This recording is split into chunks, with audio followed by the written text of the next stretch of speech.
Продуктоводот за нафтени деривати Солун Скопје, кој повеќе од една деценија не е во функција, поради недоразбирањата на релација Грција-Македонија, ќе биде ставен во функција до крајот на оваа година. Ова ќе овозможи поголеми количини на нафтени деривати да се транспортираат до скопската рафинерија Окта, и тоа во време кога на соседна Србија и се заканува недостиг на овие енергенси, поради случувањата со нивната нафтена индустрија, која е во собственост на руска државна компанија. Премиерот Христијан Мицкоски вели дека работата на владата е да овозможи да се стави во функција овој продуктовод, а дали ќе има поголема заработка од кризата во Србија и дали наши компании ќе го освојат пазарот во оваа држава, сепак ќе зависи колку добро водат бизнис нашите фирми. Ние како држава ги спроведуваме сите чекори да тој продуктовод кој што долги години беше уништуван и конзервиран биде ставен во функција. Траат испитувањата, мислам дека е веќе завршено, треба да почнат пробите на притисок, ако не се веќе и почнати.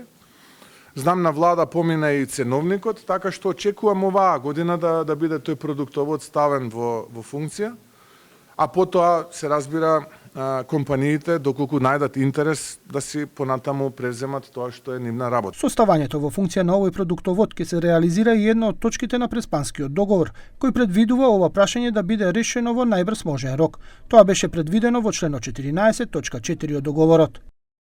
Можните отворени прашања ќе се решаваат без одлагање, со постигнување заемно прифатливи решенија, земајќи ја сериозно предвид европската енергетска политика и правото на Европската унија.